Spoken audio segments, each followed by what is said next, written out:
ID Eliza, it is now your turn for the keynote address. Therefore, ladies and gentlemen, International Director, Distinguished Toastmaster Eliza Teng.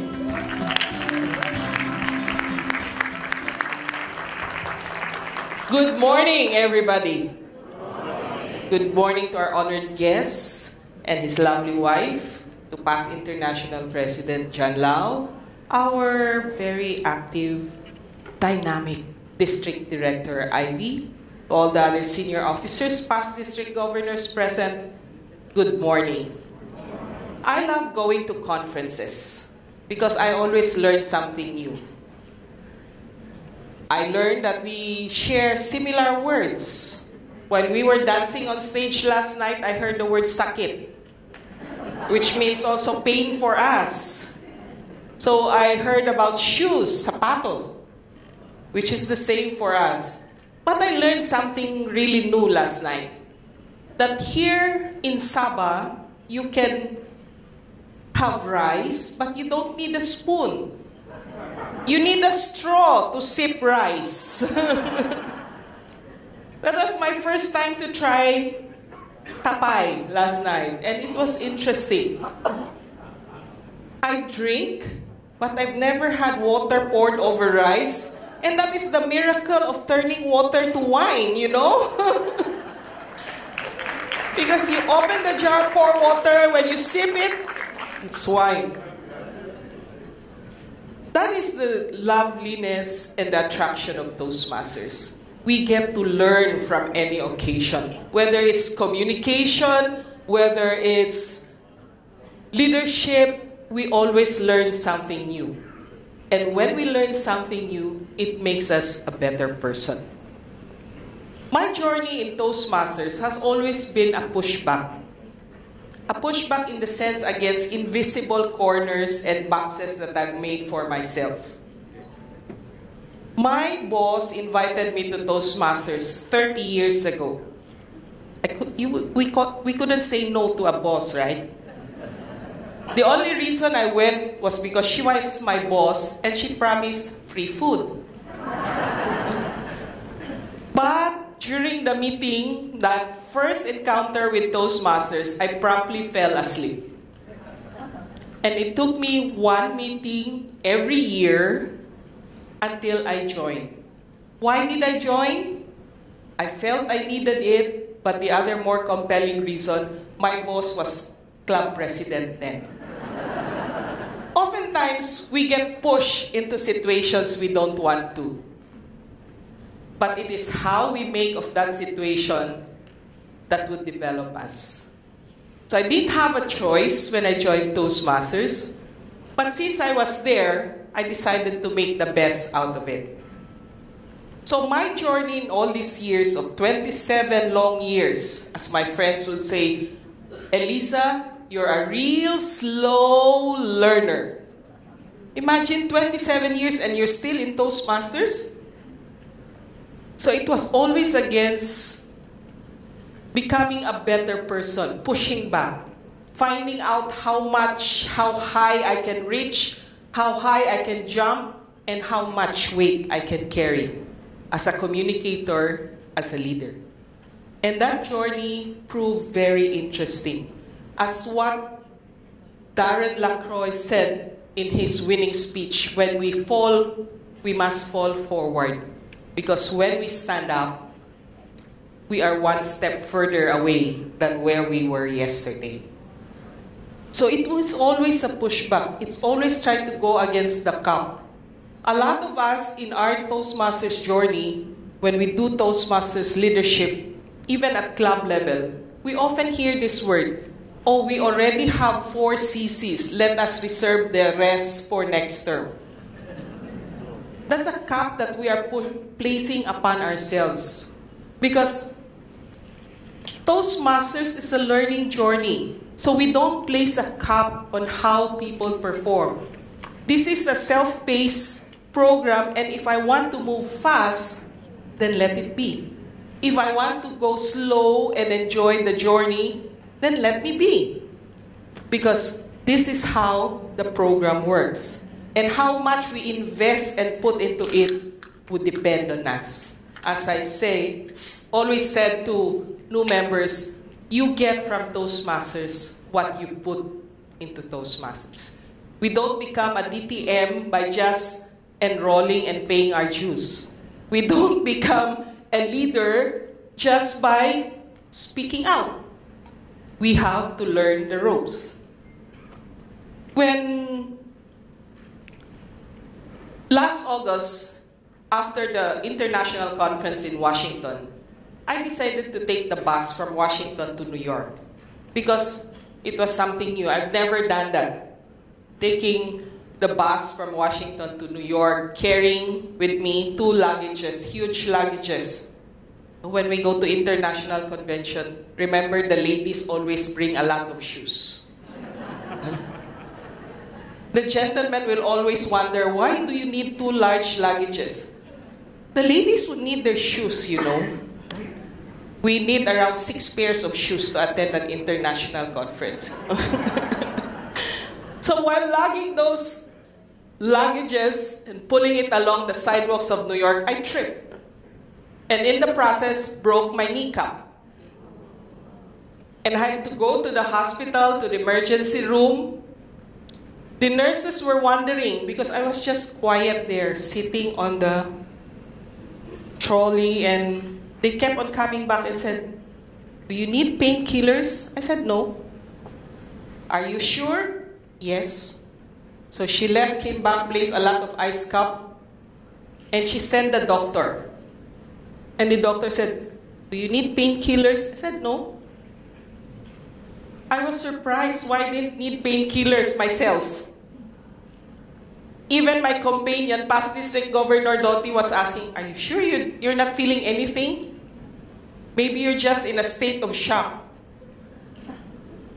So that incident brought me to a full stop. Because this is something that we don't expect to happen to us until it happens. And it has gone through, so I'm sure we've all experienced something that we never expected it will happen to us until it hits us right in the face. So we look at things differently then. When I sent an SMS back home to my brother, I said, I tripped in the pavements of New York and broke my kneecap. I would need an operation. I was thinking that he would send back a message of concern or anything. He said, now you have to lose weight. You see, brothers can say the silliest things, but you know they mean well. So, if we look at Mr. Google, I look it up, it says, an accident or an incident can affect you in 3 ways. It could either define you, it could defeat you, or it could strengthen you. And it is our choice which one we go for. I decided to have the operation back home. That would be familiar territory. And now I know that if there are any other extra expenses not covered by the insurance, my mom and my brothers are there. So it took a while, but I was grateful that my host family in New York were a family of physical therapists. So right from the start, they pushed me. When I got to their place, I said, can I just sleep here downstairs? Because you have a day bed, I don't want to go up the stairs. I don't know how to go up the stairs with an immobilizer and crane. And crutches, I mean. And they said because they're physical therapists, they refuse to accept any reason. They said, no, we will teach you how to go up the stairs using your crutches. And they gave me this motto that still rings in my brain, which goes like this. It says, good leg to heaven, bad leg to hell. I said, what? I said, good leg to heaven, bad leg to hell.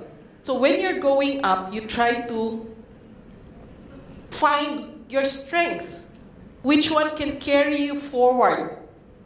And when we're going down the stairs again, it has to be the weaker leg that goes down first, because the good leg will be able to provide support.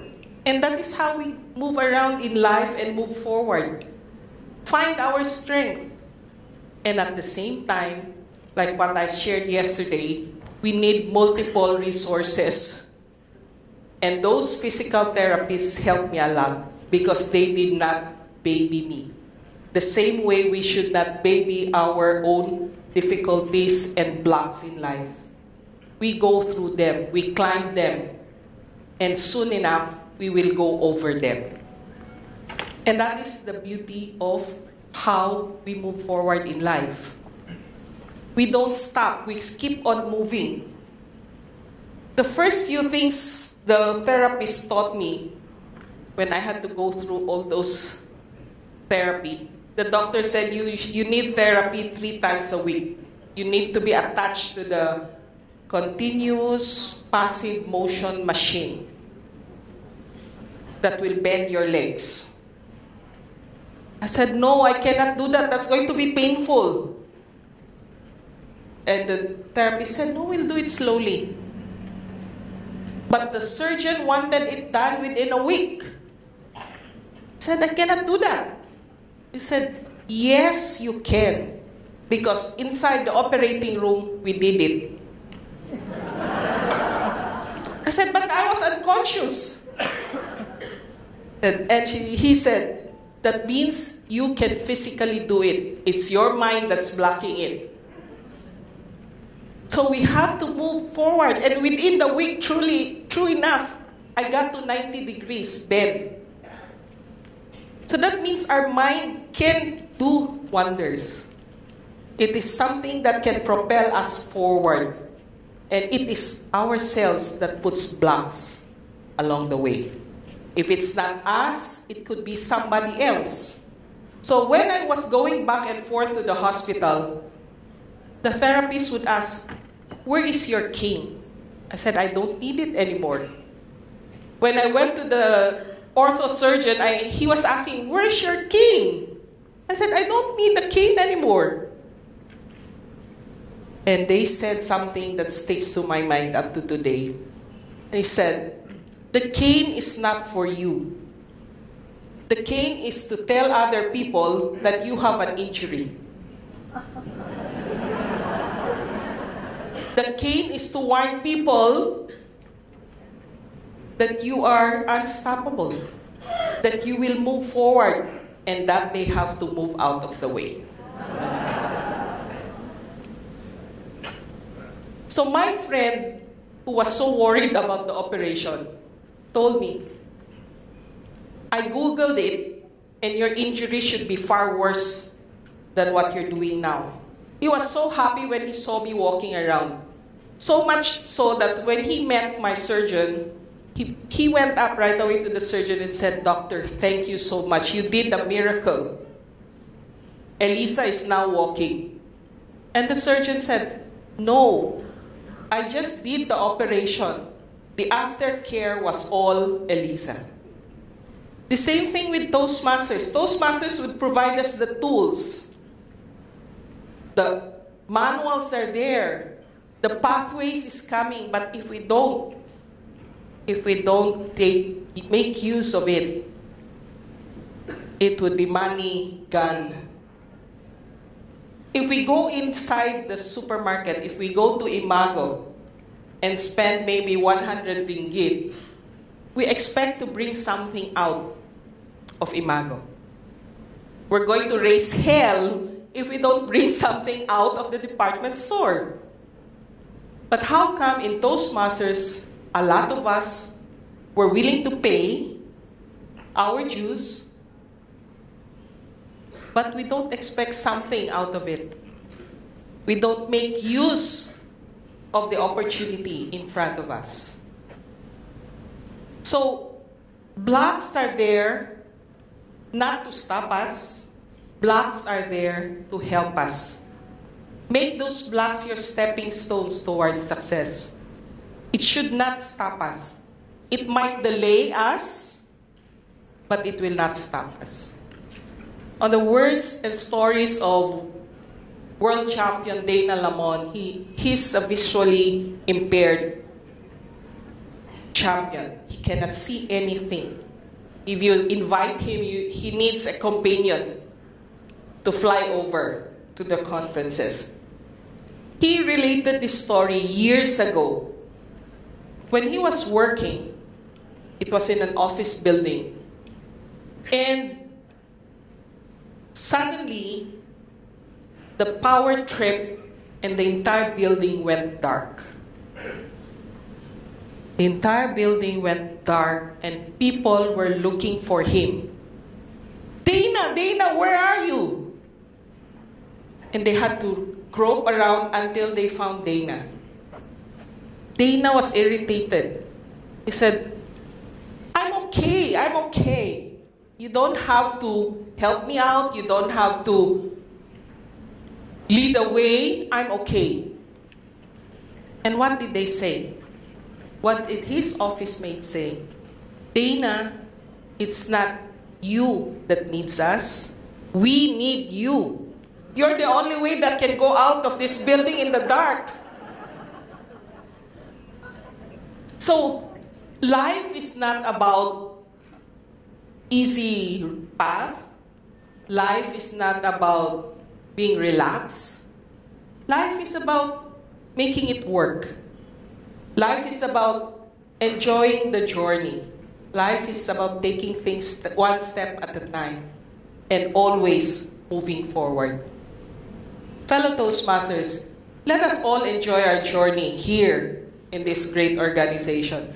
We make use of what we have. The tools are there. Let us all move forward. Let us all, as your theme says, stand out and speak up. Because that's why we are in Toastmasters. Fellow Toastmasters, guests, friends, good morning.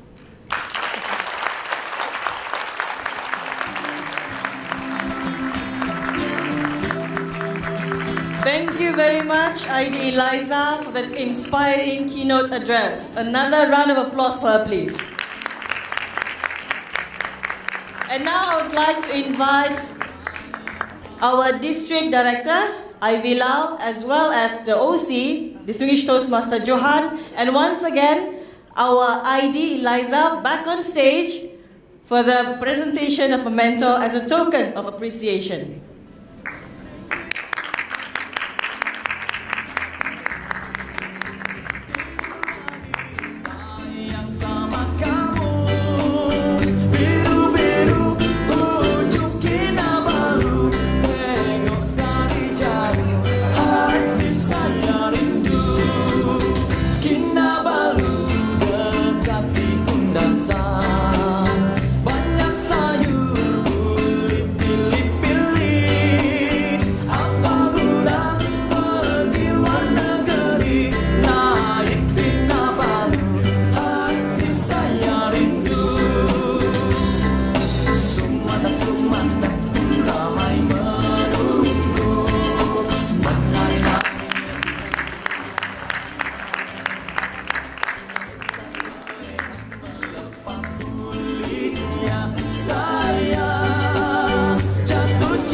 Thank you very much, ID, Didi, and OC.